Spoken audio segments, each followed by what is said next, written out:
I'm now very pleased to introduce Lauren Chiren, founder and CEO of Women of a Certain Stage, who is going to talk about recognizing menopause in the workplace. In her early 40s, she left her job thinking that she had early-onset dementia, but in fact it was just menopause.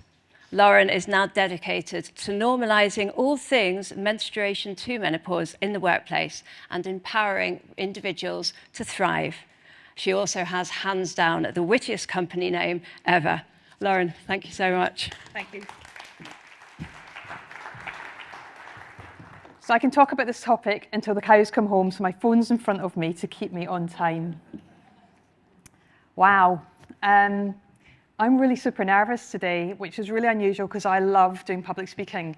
But I'm nervous because this is so important to me. Having the standard launched is a huge milestone. Having a document that we can independently signpost employers to is such a massive step forward from where we were back in 2014 when I left my job thinking I had early onset dementia.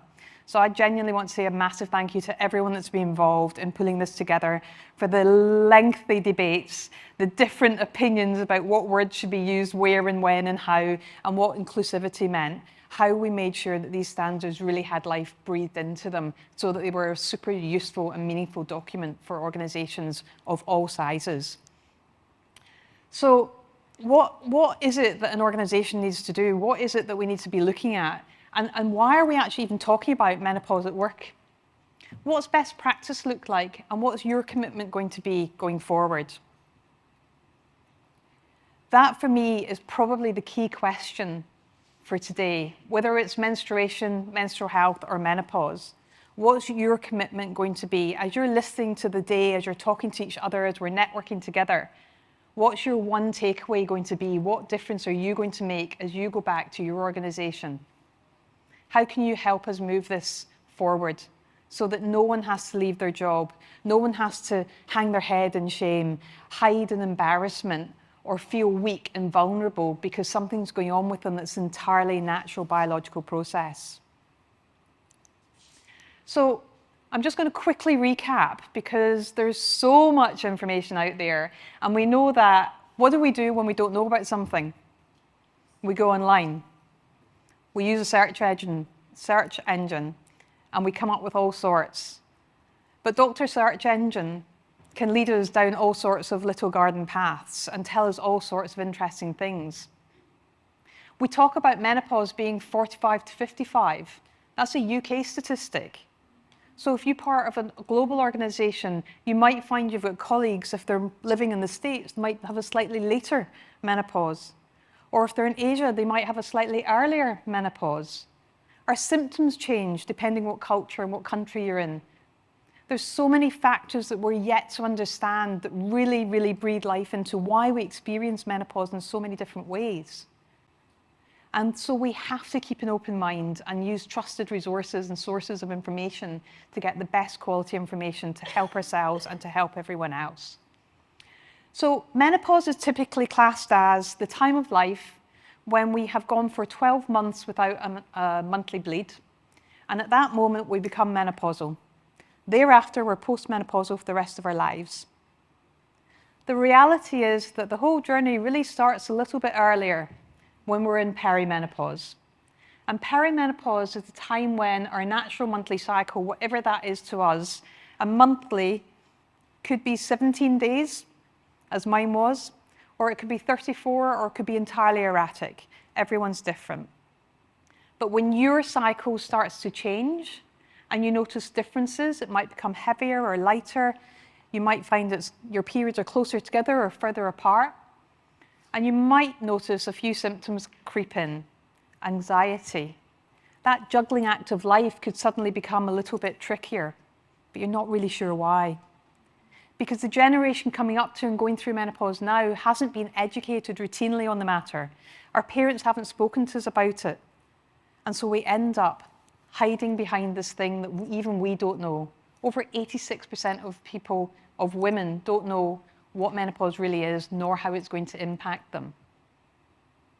So we've got perimenopause, menopause, and then postmenopause.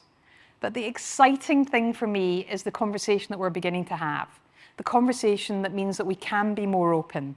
The conversation that means that we can say the word period or menstruation or menopause, that we can get the right help and support, that we can stand up and know that it's right to advocate for ourselves at a time when we need that help and support. We need to teach people what a normal monthly cycle is, learn what the things are that we can do to successfully ask for the help and support, to learn what it is that we're deciding to do on our day-to-day lives, the impact. We've heard already about nutrition, hydration, movement, sleep, stress. All of these things play a massive role in how we experience our monthly cycle and how we experience menopause. So we've got perimenopause, menopause, postmenopause. And the other exciting thing for me is the fact that by the time you get to menopause, you've probably had a monthly cycle for about 37 years. You've got a whole other 37 years of your adult life ahead of you. And that's what's exciting. We're only halfway through our adult life when we get to menopause. So we get to step into our personal power. We get to use all our skills, knowledge, and experience. And we get to give back and to do all the things that we've ever wanted to do because we are just rich in our ability to juggle everything that life comes at, everything that we've managed up to the point of becoming menopausal and having periods. Can you imagine what we can do after? So when we think about the symptoms, I'm not going to list them because I know I've got an audience in the room and an audience online that absolutely is familiar with most of the symptoms. When I first started studying this nearly 10 years ago, we were told there were 34 symptoms of menopause. The reality is we don't know what that actual number is because the key hormones that drive our monthly cycle and our menopause, estrogen, progesterone, testosterone, they are integral to every single one of our body systems. Our skin, our biggest organ in our body, our vaginal health, our vulval health, our bladder, our heart health, our brain health, our cognitive function.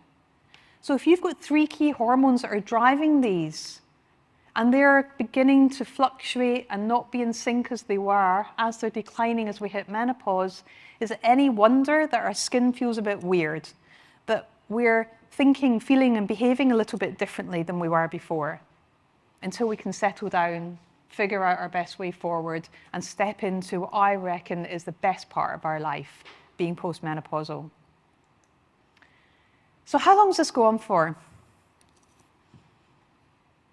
Any guesses? Too long. Absolutely. So we know that it's completely unique.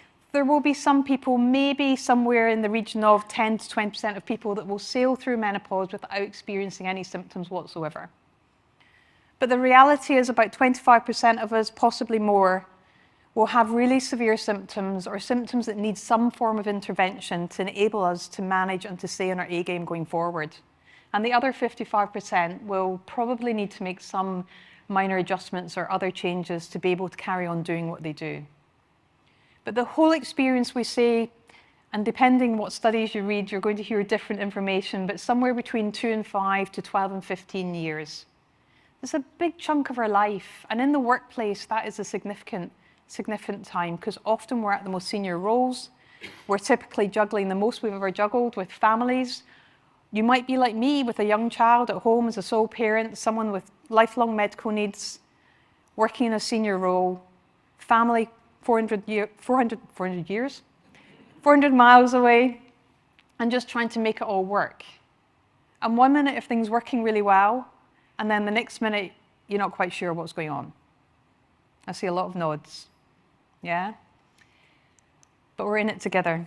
And there's somewhere in the excess of 4.5 million menopausal women in the UK. But let's not forget that when we talk about menopause, we're not just talking about people, we're not just talking about women. We've got to be mindful that we're talking about a transgender community, our non-binary and our gender questioning community as well.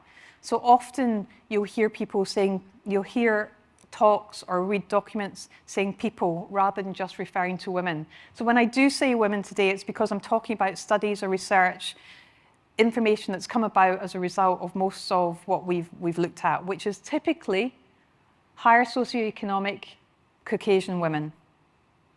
And that in itself reflects the fact that there is so much more work to be done to truly understand menopause and to understand why different solutions work for different people going forward.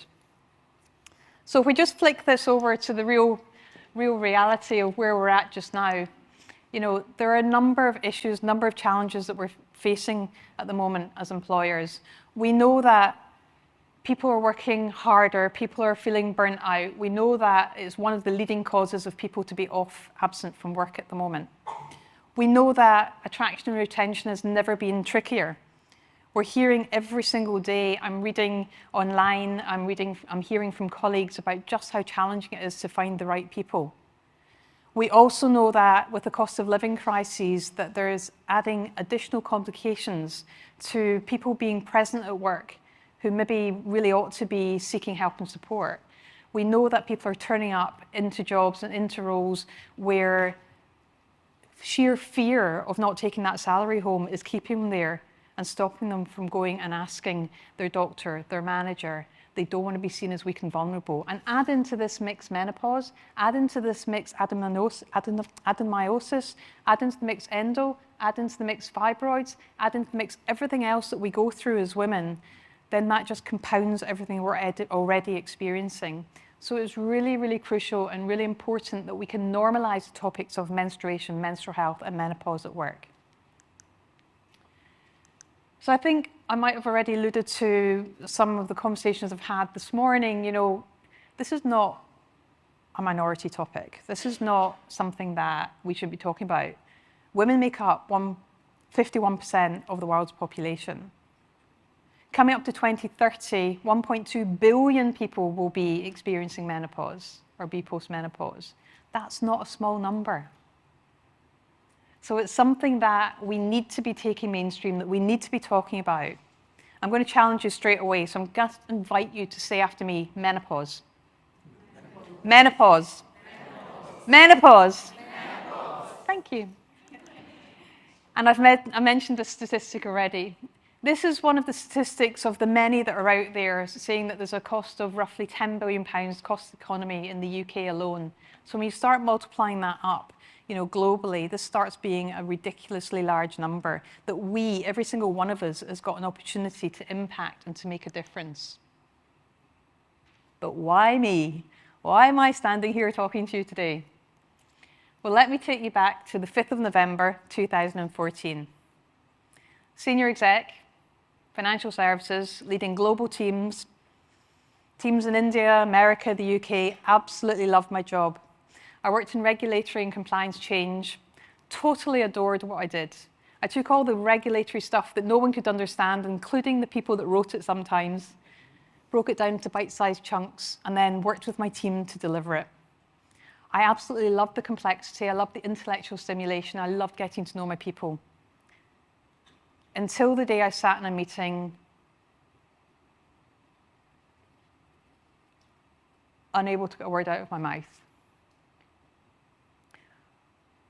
Or when I started having to take 4 cups of hot water into meetings and sip them because my throat was so tight with anxiety, I couldn't squeak a word out. Or the day that my boss called me in to his office and he said, "It's been noticed you've been walking around this place as if you've got the weight of the world on your shoulders. It's not exactly becoming of a senior leader in this organization, is it? I think you were happier when you were doing that personal training thing of yours. Something for you to think about tonight." That conversation took away any self-esteem and any self-confidence that I had left. I went back to my desk and I picked up my bags and I went to work from home. Now I was lucky, I was senior enough to be able to make that decision way before the pandemic. But not long after that, I left my job. I left my job because I thought I had early-onset dementia. And it took 3 months until my doctor turned around and told me that I had just been through the menopause. And so began my quest to chat with other people, to have conversations with former colleagues and to start to work with companies to start to talk about menopause and understand, was it only me? And we learned very, very quickly, no, it wasn't only me.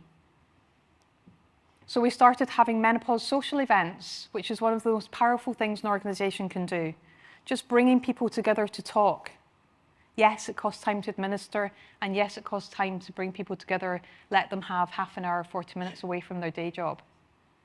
But the power in being seen, being heard, and being listened to is unbelievable. I wish that someone had reached out and inquired what was going on with me and how they could help and support. So that one step is something that all organizations can do. So I've mentioned, I've got a bit of a portfolio background. I've worked in lots of different industries, but I have also, as a result of background in psychology and personal training, nutrition, I've dug really deep over the last 10 years to understand what the link with all of those things are with menopause.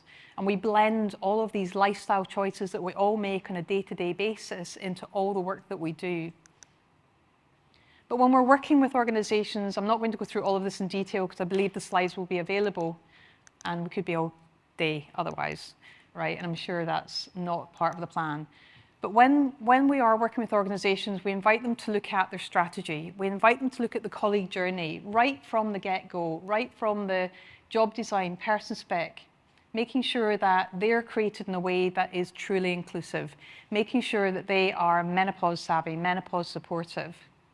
Looking at the recruitment process, is it conducted in a way that is open, that says to someone going through menopause who might have had a negative experience, that we're going to listen to you and support you because we recognize and value you for your skills.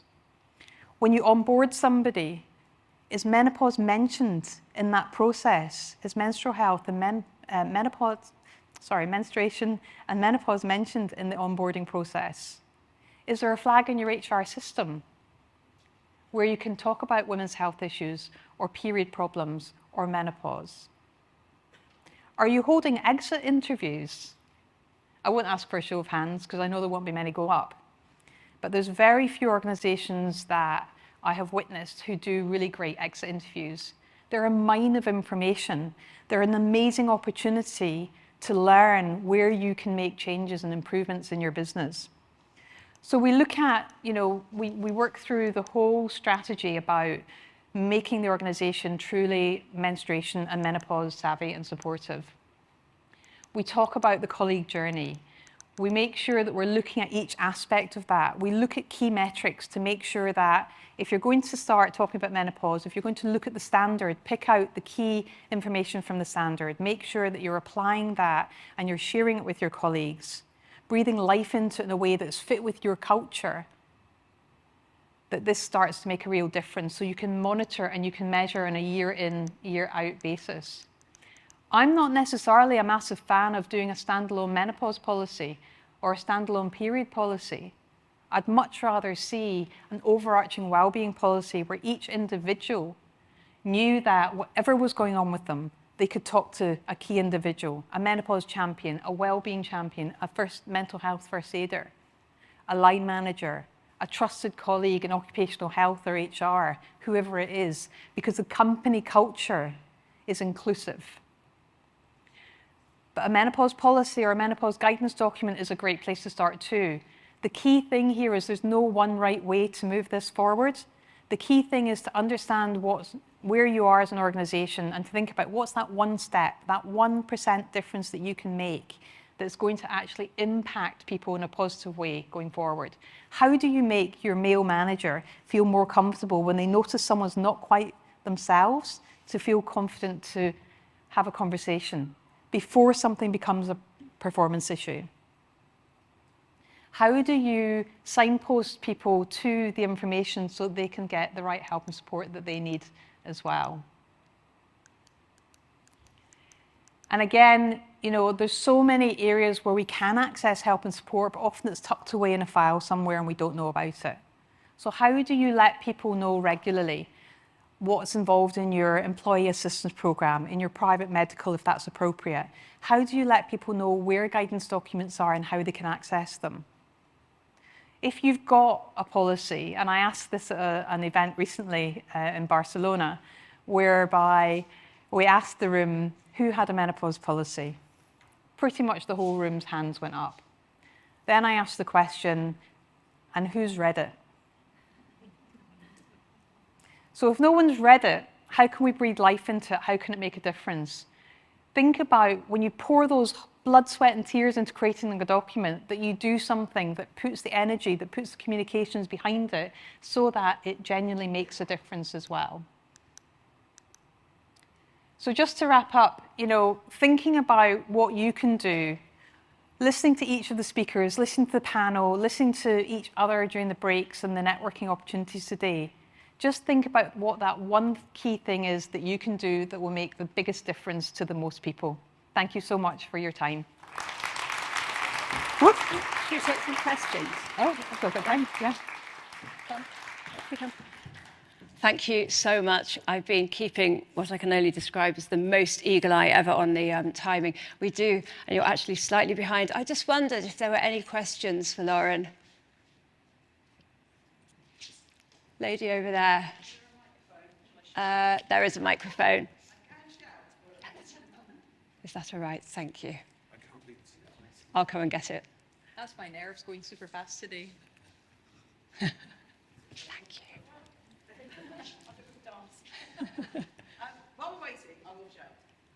Lauren, thank you. That was amazing. I think I work at UCL. I'm a professor at UCL, and we don't have a menopause policy. We have a guidance, and we're working towards a policy. So we're having regular meetings about it, and that will be our end point. But we have stressed that we do think we need, and we will be reading it. I think we're sort of alluding to this. I think the previous speakers have been alluding to this. I've done a lot of talks in companies. I think what we probably need, especially in smaller companies, rather than just a menopause person or maybe a menstruation person, I work in reproductive health education. I've founded something called the International Reproductive Health Education Collaboration, long title. But I don't think every line manager is going to feel comfortable about supporting people going through any of the stages we're going to talk about today. So I think having a champion or ambassador in each company, but I think they should cover all of reproductive health, because all of these things we're going to talk about today are all interlinked. So if we just calls them the menopause coach or the menopause ambassador, when we have a woman who's 28 and is having problems with her period, who's she going to go to? So that's what I'm suggesting to companies. That it's a reproductive health, and we have someone who's approachable within that, and they're the person we go to, not each line manager. Yeah, and I think that comes back to the point about it's got to be a good fit for your organisation, and if that works at UCL, then that's great. And I know that would work well in other organisations too. The reality is most people who step up to be mental health first aiders or menopause champions or advocates for period health, it's because they've had a personal experience, either the lived experience or they've supported somebody through that. And I think that it's always best to go to the front line of an organisation and ask them what they want, so that it's a really good cultural fit for that organisation. And that's why I'd say that there is no one size fits all. There isn't a right way to do this. And I think that's a great model. And I've seen lots of different models work lots of different ways. So again, I think that showcasing things that work is a great way to give best practice. But there's lots of best practice out there, and there's different ways of doing things. So thank you for that. And good to meet you in person. Lady in the green over there. Hi, Emma Cox from Endometriosis UK. Great talk, thank you for that, and for championing all the work for those with in the menopause in the workplace. Just to pick up on a question, I really dislike the phrase reproductive health. I think it phrases it in people's minds and frames it as, well, in this country we have babies between about 20, 25 and 40, and it loses the whole life cycle of menstrual well-being, menstrual health, menopause. So I agree completely that it would be great to see those overall policies, but my personal view is that reproductive health is not a useful term for everybody with female reproductive organs. Yeah, I think that comes back to individualizing it to the organization, and it's about asking, doing your surveys, asking your employees, asking your colleagues what's going to be a good fit for them. Thank you very much. And I'm so sorry, there was a lady just behind who had her hand up first. There's time for both of you. Hi, thank you. Fantastic presentation. Thank you so much. So I'm Rachel Seth from the CIPD. I just wanted to pick up on the point around the role of the line manager and how we can best support people with menopause in organisations, because I think that's a really important point. I completely agree that there's not necessarily a one-size-fits-all, and that we should have as many points of support and contact for people as possible. At CIPD, we've got menopause champions. One of the most enthusiastic is a man. So there are all sorts of possibilities. But in terms of the role of the line manager, on the one hand, yes, I agree. I can understand that not every line manager will necessarily feel comfortable. Somebody might not want to approach their line manager. Nevertheless, I think they're a really important link in the whole chain for a lot of different reasons. And it's great. I welcome the annex here in the standard with sort of guidance for line managers. At CIPD, we're very consciously producing for every kind of wellbeing guidance. We produce standalone, very accessible, easy to understand guidance for line managers themselves, because we recognise that the role of line managers is really key. They're the gateway for support, for accessing a lot of policies. They're the ones that control things like workloads and working conditions. They should hopefully have the kind of relationship with somebody that is based on trust. But I wanted to go a bit further and say guidance is good, but actually if organisations are thinking about how can they make sure line managers are comfortable, confident in this area, then it needs to go even further, because they do need those kind of behaviours as well, like empathy, not to shy away from personal issues, some of which are so intimate. Somebody discussing things like heavy bleeding and so on. You have to feel extremely comfortable around that. So I think it just needs to go further in terms of that kind of framework. They need to have the time and the space and understand what their role is as well. So I think it's just looking a bit deeper into that role, because it is still a really important one, I think. Thank you. Yeah, and I think, the reality is that the last few years has taught us a lot in some respects, but also we've moved full steam ahead to try and catch up and make good some of the stuff we've lost during the pandemic. And a lot of what I'm seeing, I work globally, so we've got a team of 500 people around the world who deliver in culturally sensitive ways and lead on menstruation and menopause. What we're seeing in the line management training that we deliver is very much a bunch of line managers who have got a workload that's way up there. They've got zero amount of time to actually manage their team. So when there is a performance issue, all of a sudden their energy goes on the performance issue and their day job ends up being impacted. So they're in that juggling position of not quite knowing what to do first. So I think what we do is we use menstruation or menopause or both to look at soft skills training. So how do you get to know your colleagues? What's normal for a colleague? What's their behaviour typically like? Do they have a monthly ebb and flow to how they behave and how they interact? Are there times of the month when they're a bit more withdrawn, they're a bit more engaged? So I think a lot of the work we need to do with line managers is actually building up their confidence and building up their ability to develop their soft skills.